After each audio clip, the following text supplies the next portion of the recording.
book fair would not be possible without the support of premier sponsors such as the Knight Foundation, OHL Orellano, the Batchelor Foundation, and the DeGrout Foundation.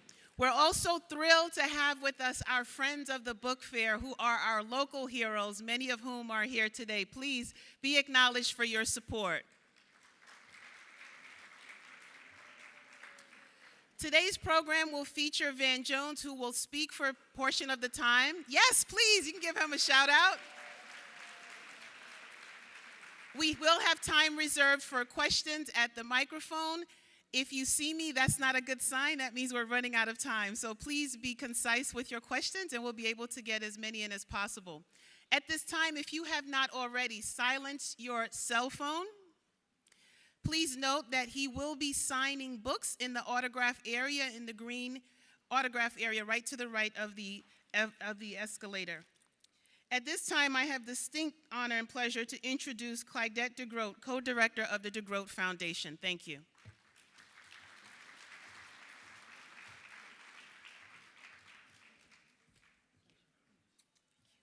Good morning. It's my great pleasure this morning to introduce Van Jones. Van Jones is a CNN political contributor and host of the recurring primetime special, The Messy Truth. He grew up in the conservative South, graduated from Yale Law School, and is the author of 2 New York Times bestsellers, The Green Collar Economy and Rebuild the Dream. Van Jones is also a social entrepreneur. He founded the social justice accelerator, the Dream Corps, and has led numerous social and environmental enterprises, including the Ella Baker Center for Human Rights, Color of Change, and Green for All. Among his many, many honors, he's been named one of Fast Company's 12 most creative minds on earth and Time's 100 most influential people. Van Jones has made his mission to challenge voters and viewers to stand in one another's shoes and disagree constructively. In his new book, Beyond the Messy Truth, he encourages all of us to set fire to our old ways of thinking about politics and to come together where the pain is greatest. Please join me in welcoming Van Jones.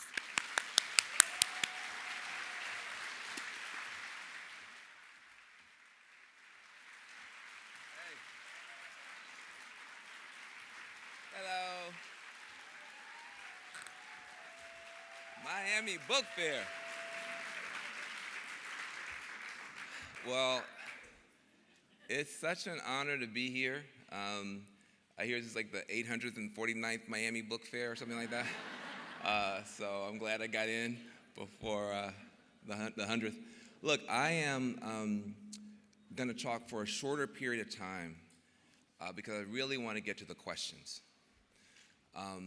I am very concerned about where we are as a country. And if we don't change direction, we're going to end up where we're headed. And where we're headed is very bad. Democracies can fail. In fact, democracies usually fail. And the fact that we have had a democratic republic here for, 200 plus years is a miracle that we should take more seriously than we do. So I wrote a book called Beyond the Messy Truth, but the subtitle is more important than the title. The title is How We Came Apart and How We Come Together. And it's because I get a chance to work at CNN, I've been able to be in conversation with both sides for a while. I also have been to red states and blue states. This past year, I've been to West Virginia. I've been to South Central Los Angeles. I've been to the Arizona-Mexico border. I've been to Flint, Michigan. And what I can report back to you is that there's common pain across this country. Every place I go, it's the same story. Addiction, a broken criminal justice and court system, bad jobs or no jobs, common pain, but no common purpose yet. common pain should lead to common purpose. And common purpose should lead to some common projects. And common projects should lead to common sense. But that's not what's happening. And I am very concerned that we now have a political dynamic that's set in where both sides can score points just attacking the other side without any concern for how we might actually solve a problem, get something done, make the country work. And this does not come, by the way, from a position of centrism. I'm not a centrist. I'm a strong liberal, proud progressive. I often say I'm on the left side of Pluto, okay? You can't find any issue I'm not on the left side of. I was working on transgender liberation back in 96 and 97. So, I'm not new to these fights. I was working on police misconduct, police accountability back in the 90s. I have founded an organization, the Ella Baker Center for Human Rights, that helped to close 5 abusive youth prisons. I've been on the front lines of all these issues, Black Lives Matter, before we even had that phrase. And so when somebody who's as strong a progressive as I am is saying, hold on a second, guys, I think it's worth holding on a second. So let me tell you how I think we got in this situation. And let me tell you how I think we might be able to move forward. Both political parties, this is, I think now, less controversial than it might have been. But I would say over the past 30 years, both political parties sucked, okay? They just sucked. And that's a technical term, political science. But what do I mean? I mean, both political parties signed on to ideas that turned out to be just ruinous, bad ideas for ordinary people.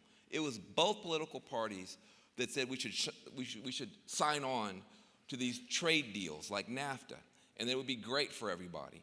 And it was great for a lot of people, but the beneficiaries of globalization are diffuse and ungrateful. I mean, it's not like you go to Walmart and say, hooray for NAFTA. But the losers are concentrated in the industrial heartland, and they're pissed. And they're rightfully pissed because we overpromised how we were going to fix any of the downside of job retraining, new industries. They never showed up. But both parties signed off on that. Both parties signed off on deregulating Wall Street. Both parties in 1990 said, you know what's really wrong with America? You know what's really hurting the country? Bankers are oppressed, you see.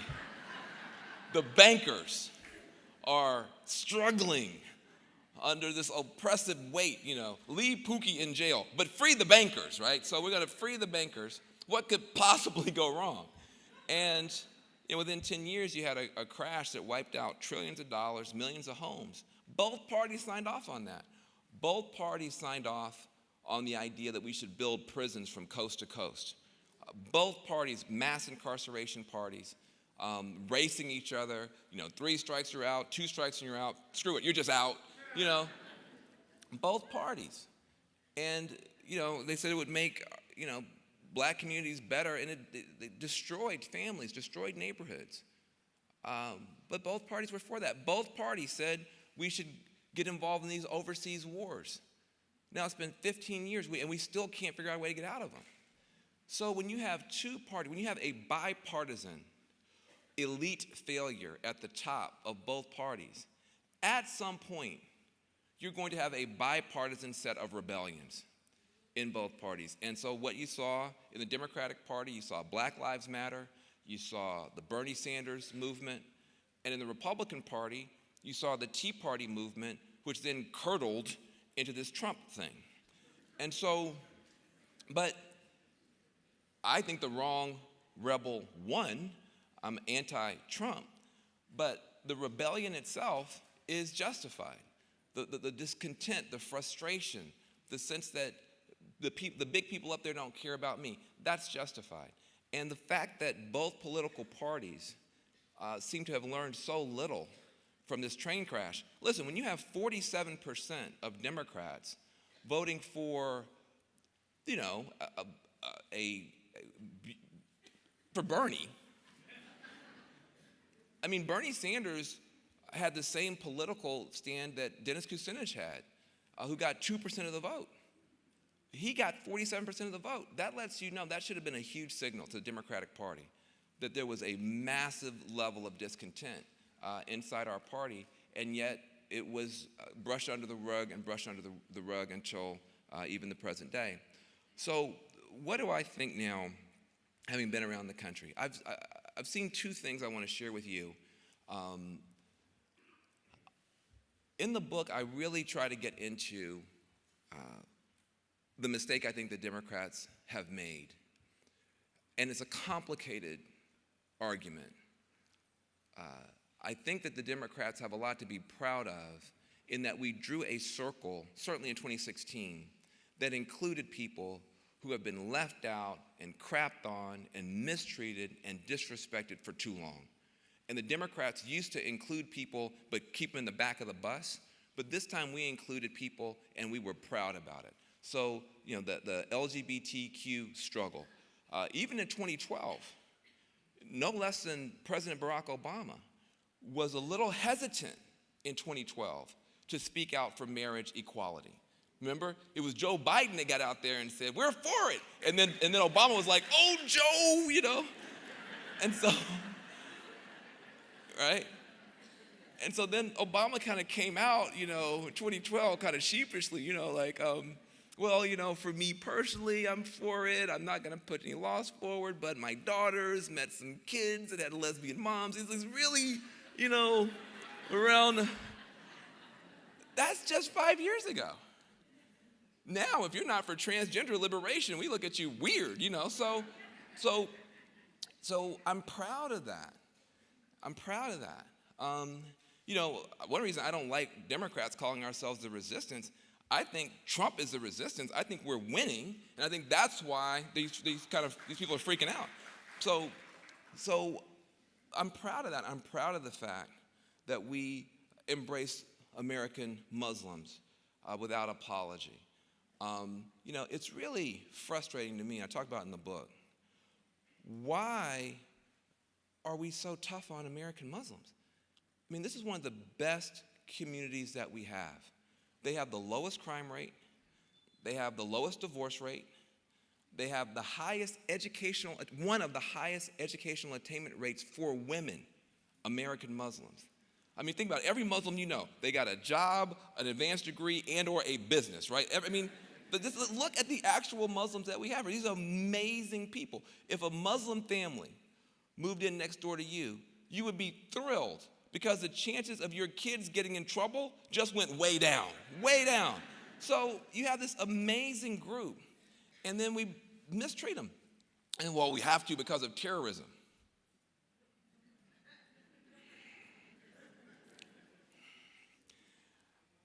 And I don't mean to be rude,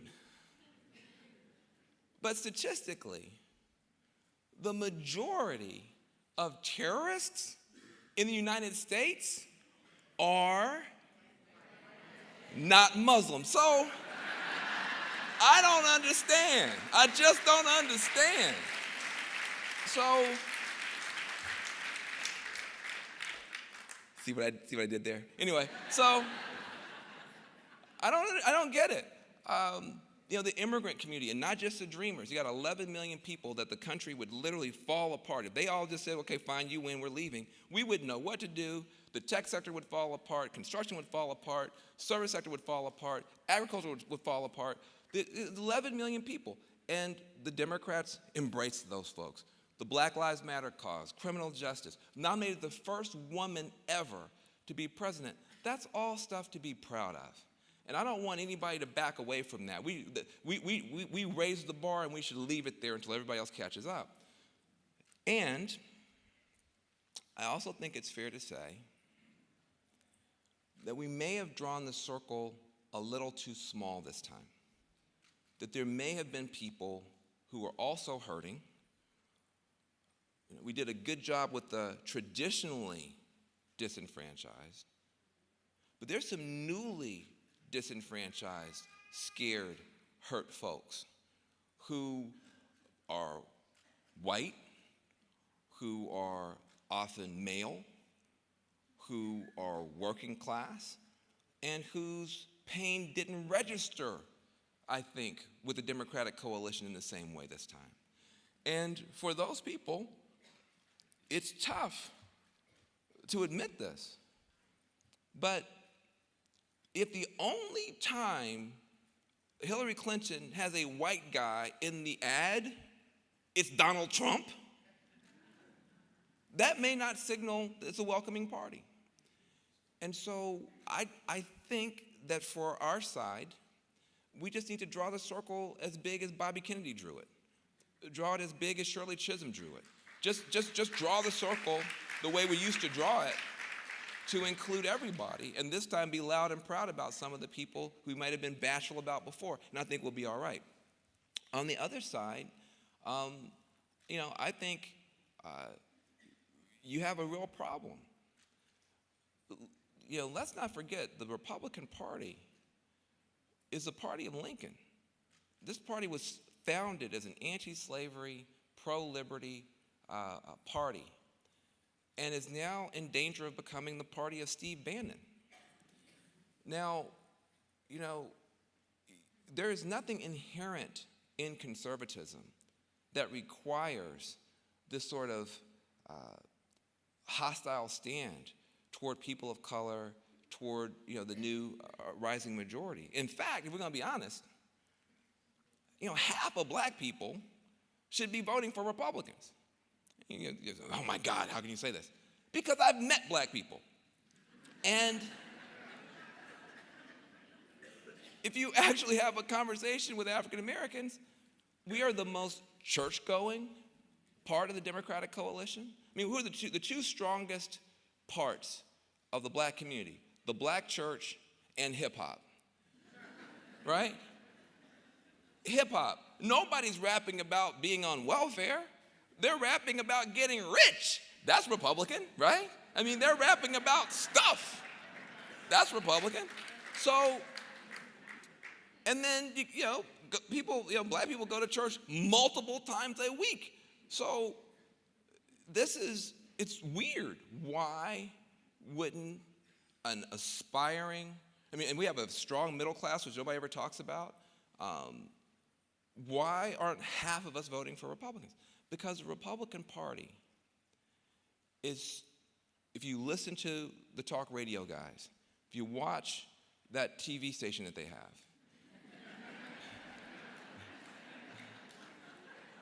I'm not going to mention them, but I will say this.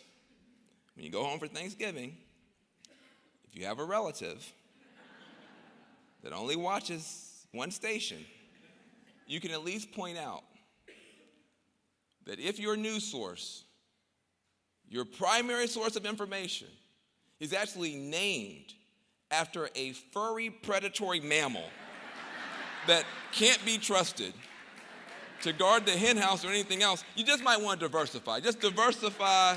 You just might want to diversify. That's all I'm going to say. I'm not going to mention Fox. You just might want to diversify. So, but when you listen to the furry predator station,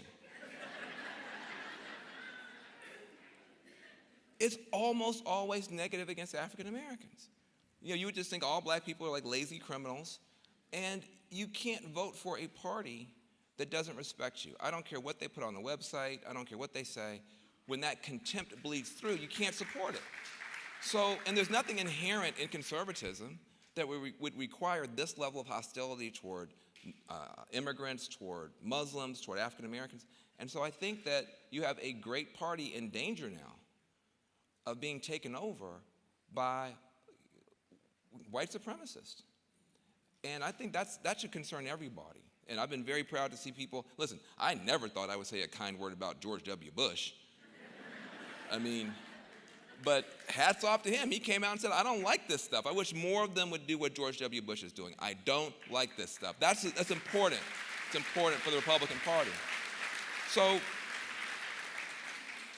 So then the question is, well, how can we come back together?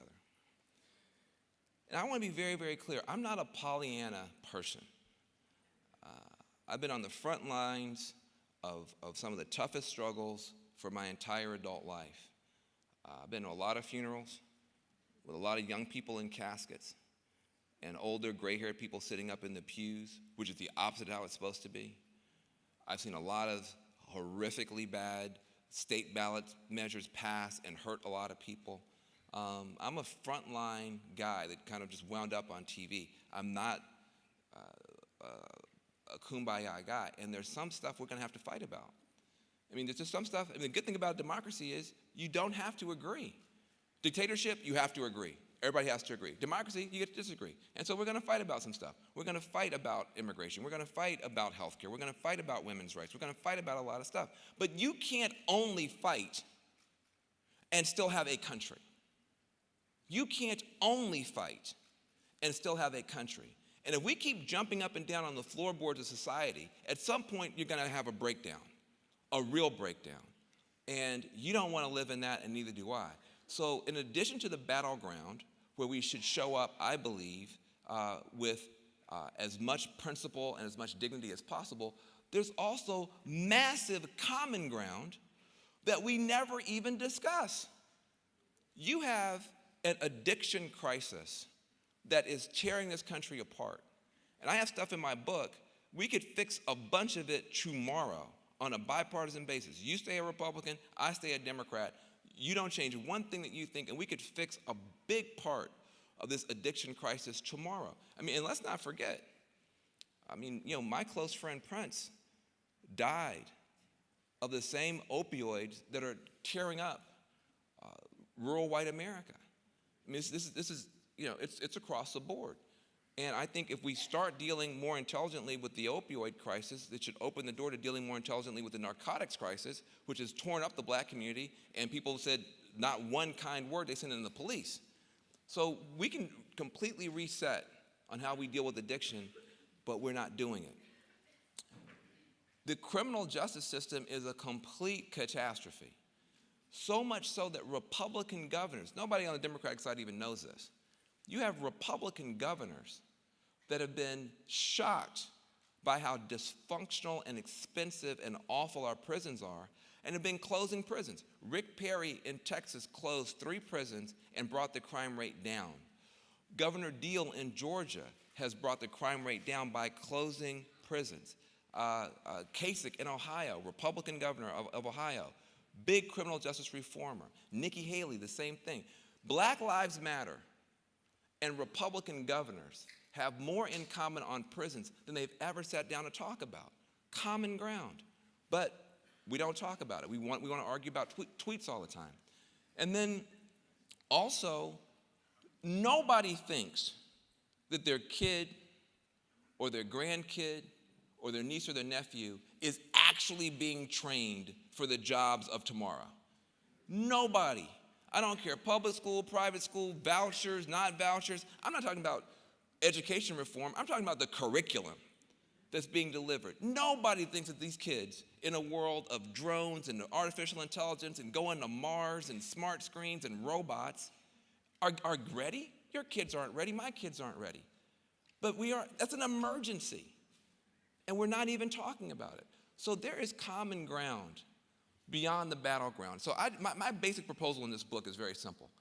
From 9 to noon, let's just fight. Let's just fight. Every day, just fight. And then from noon to 1, can we get something done? Just one thing, anything, just anything that might help a single person in America, just for an hour. And then afterwards, from 1 to dinner, we'll just fight some more. Is that radical? Is that a crazy idea? Can we do one thing to help one person together? Because if we don't, we're going to end up where we're headed. I'll close with this. The kids are doing better than the grown people now. And this is a shame. The kids are doing way better. The grown people are now flunking kindergarten. Remember kindergarten?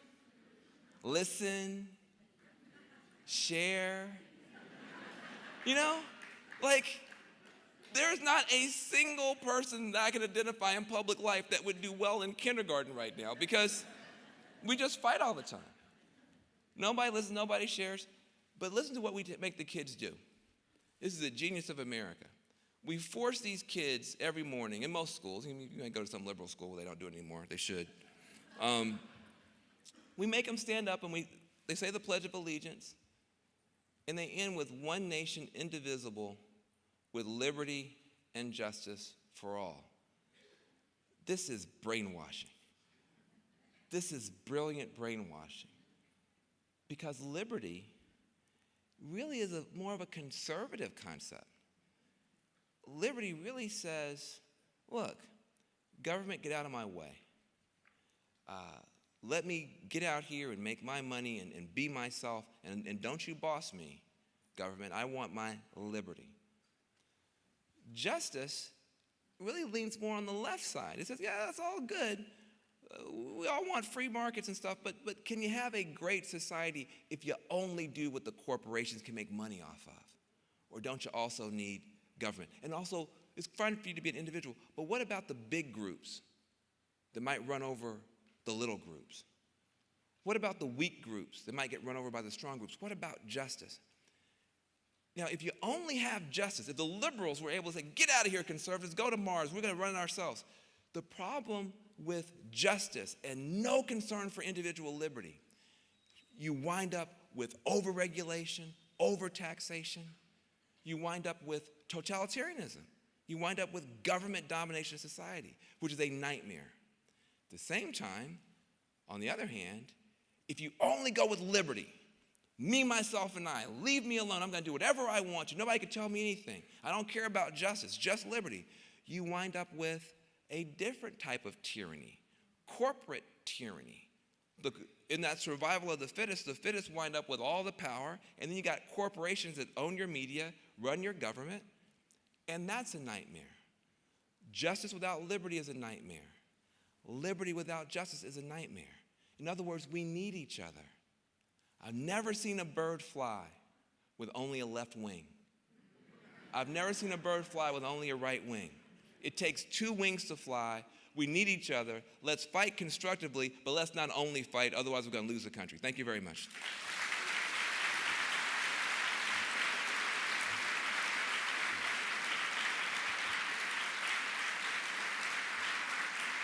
Thank you. So there's a line that can form right there, and here's what's going to happen.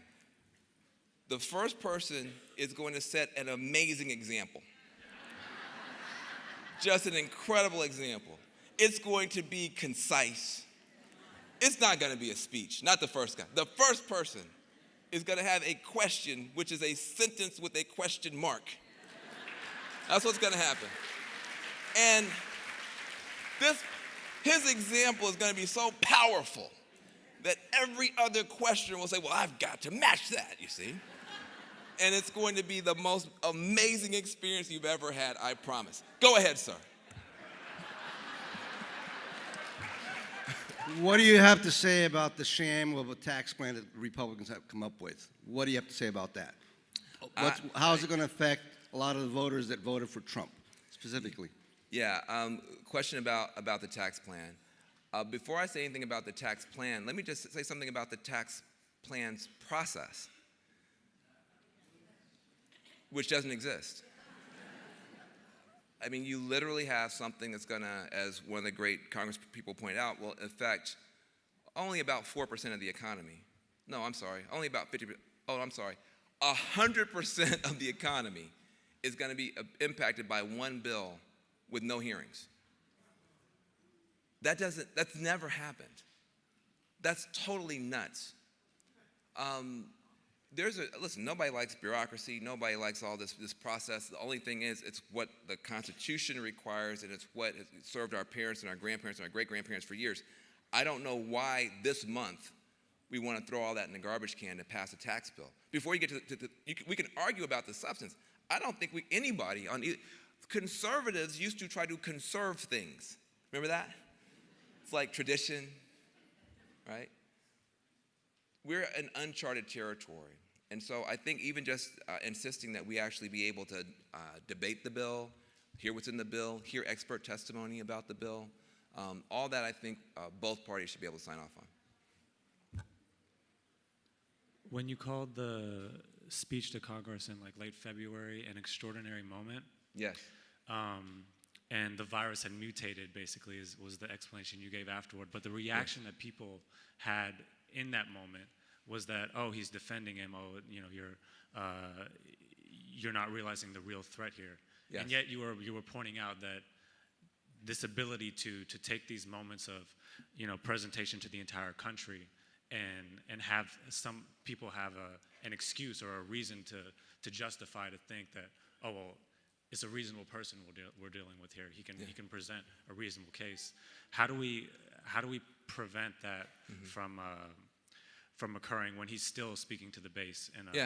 Well, look, I thought and still think that the president's address to Congress, his first sort of State of the Union sort of address, was an extraordinary speech. He started that speech off talking about civil rights and sticking up for Jewish people. That was a shock to me.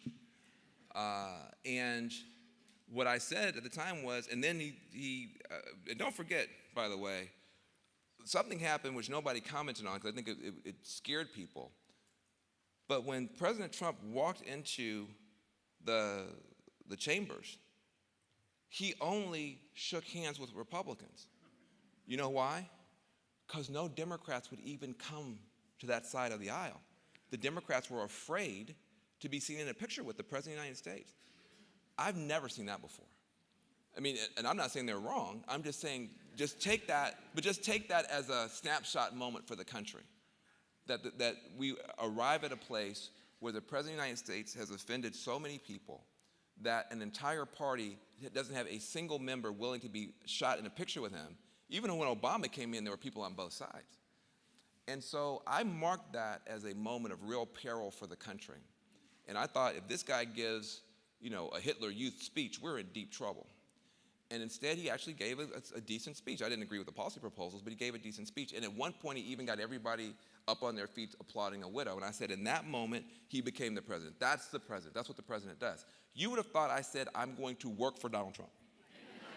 You would have thought I said, I now believe that we should build a wall. I mean, and the reaction from liberals that one, you know, certainly nicely dressed black commentator on CNN could ruin the republic by saying, you know, one kind thing about a part of his speech, that let me know that the progressive movement was in a very scary place. Let me say something to progressives. We have now, it's been 2 years since Trump came down the escalator. 2 years. And in that 2 years, you now have a ritual, which is called wake up in the morning, reach for your smartphone, and freak out, right? Just freak out. Lose your stuff. Repeat.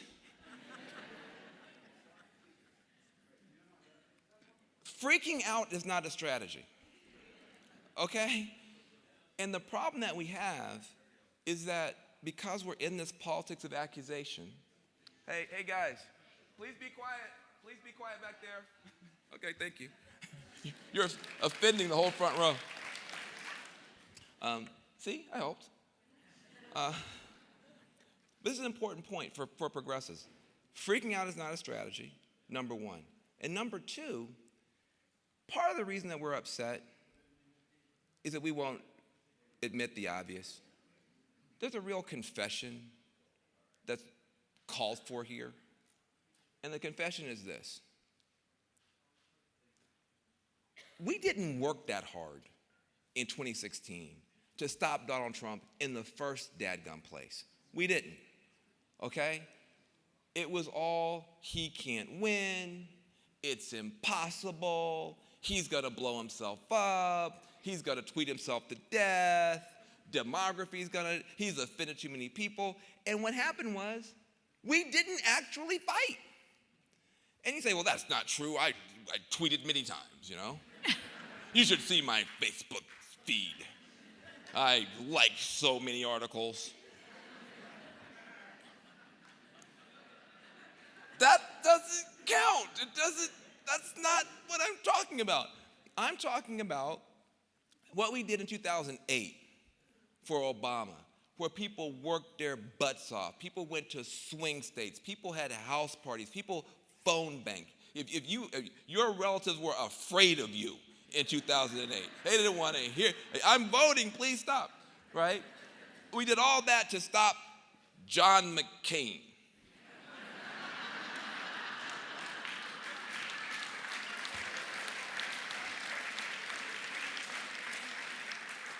(2012), same thing. You know, I mean, the Tea Party was out there. We got to stop them. We got to make sure, blah, blah. I mean, people went crazy.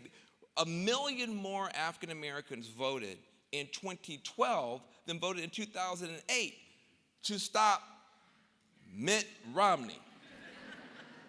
Mitt Romney, who I would not only vote for, I would give him a lap dance if he would come back and be president. And so would you. So, look.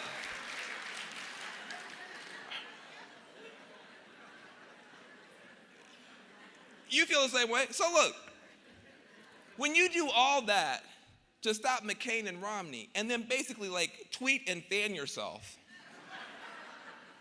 in the face of, you know, somebody who, according to you, is a, you know, proto-fascist, authoritarian, racist, sexist would-be dictator, you might lose.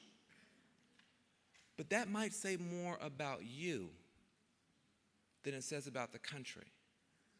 In other words, you've been feeling powerless and bullied and triggered and re-traumatized for 2 years because you feel the country is this terrible country with 60 million people who all are now Nazis and all this crazy stuff.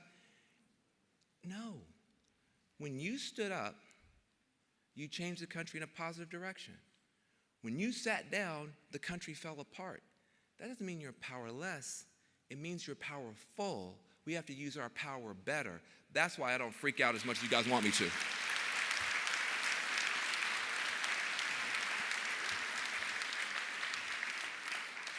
Yes. Hi, I feel like the two parties are in a civil war, both ends, and we're missing the middle, the moderate Republicans and I think the moderate Democrats. And I want a third party, and I think that's the only way we can make it work. And I think that I was wondering what you thought, what you thought about having primaries with both parties voting so we don't get these crazy candidates. You know, we're doing a little bit of that in California. They call it the jungle primary, where everybody just kind of runs against each other, and then whoever went up to the top. In California, still, you know, it's basically a one-party state for Democrats. So I don't know if that solves a problem or doesn't. What I will say is that, you know, at this point, I would, you know, people want a third party. I would take one functional party. I mean, I'm still waiting for that. And our system does tend to punish you. You know, when you run a third-party effort, the party closest to you tends to get hurt politically. So we don't have a parliamentary system where you can have multiple parties and everybody can get their fair share. So I do feel like, though, internal to both parties now, it's not just a civil war between the parties, it's a civil war inside the parties. And I talk about that in my book. It has to do with the fact that people feel a level of urgency in their own lives and despair, and have a sense of real disconnection from the people who seem to be the winners. And as long as that dynamic is present, there's a danger. The solution, as I said before, it's not about being a moderate or a centrist. I'm not a centrist, I'm a leftist, I'm proud of it. But you do have to have some concern for the country beyond your own ideology. And so if you look, you know, you want to be looking down the Republican Party, where is that Jack Kemp figure?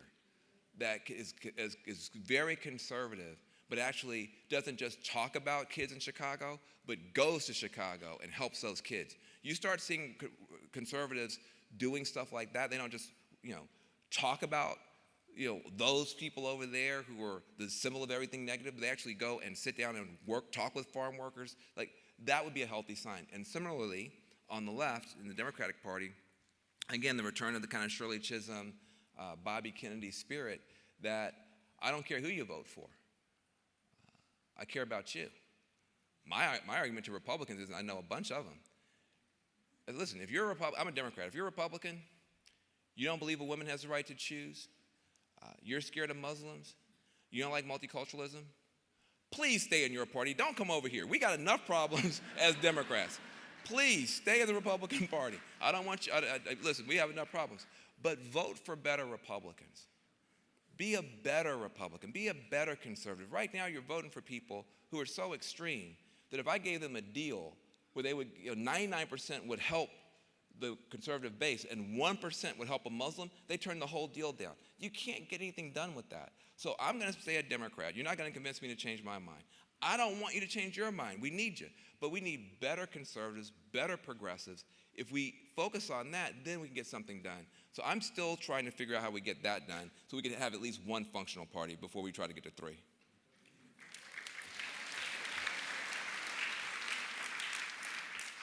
Thank you, Mr. Jones. As a Muslim American, I would like to thank you for standing up for common Muslims who are living in this country, raising our families, our children. We have the same problems just like every other American would have. What I want to know is that we can't match what terrorists are doing. We can't match their work as common Muslims living in the streets of America. What can we do to have a voice in the mainstream media that only I can only point towards you, that you're the only one who I've ever heard on mainstream media speaking on behalf of common Muslims? This is my question, but one comment I would like to make. I migrated to this country in 1999 from Pakistan. I have seen Pakistan from being such a prolific country, the leading example for economic, social, on all fronts. It was a leading country. And then just one mistake that country made when they involved religion into their politics. And then it took a very bad turn, and now we have a country of no future. As a Muslim, the historic dichotomy is that the values that Islam and Quran teaches us were being practiced in the West. And as Muslim countries, we were way away from those values. And in the process, we ruined the whole Islamic world. There's no one Muslim country where Islam is being practiced the way it was revealed to the Prophet of Islam, Muhammad, peace be upon him. What I'm concerned as raising my 3 kids in this country is that in the last few years, I'm seeing those same intolerance, might is right, I am the right, you are wrong, those same things happening in the United States. And that concerns me, and I hope and pray for a brighter future for the sake of our children. Well, thank you, sir. Yeah, thank you very much.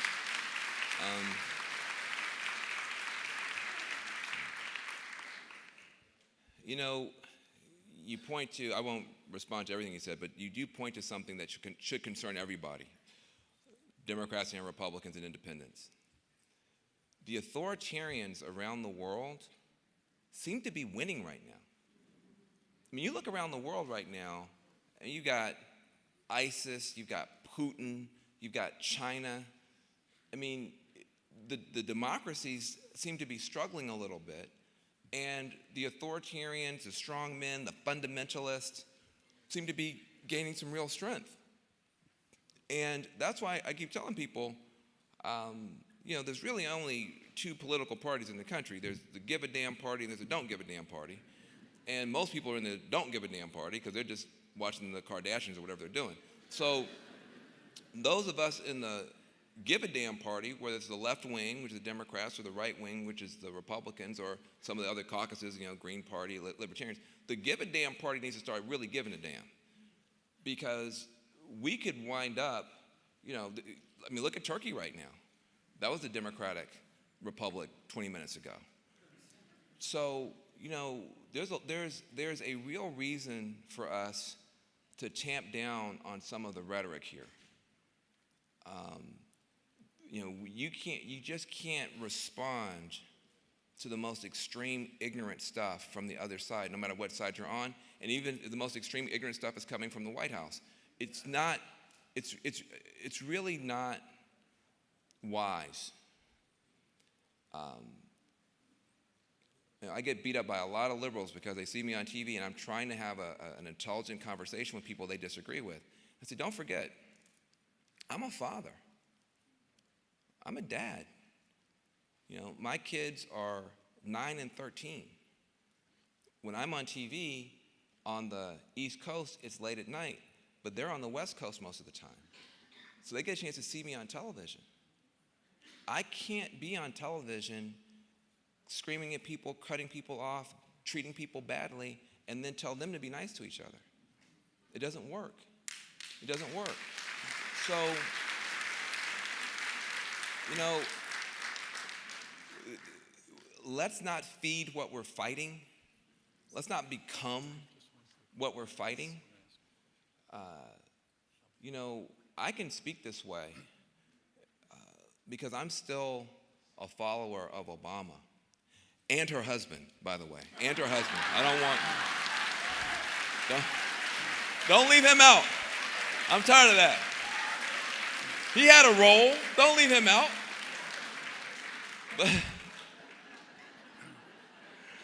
But I'm still a follower of Obama. You know, when she said, when they go low, we go high. When they go low, we go high. Now, we say, well, you know, they went low, we went high, and then they kicked us in the shins and won. But we didn't fight. Never underestimate, again, the heroism of our cause. And I don't just now mean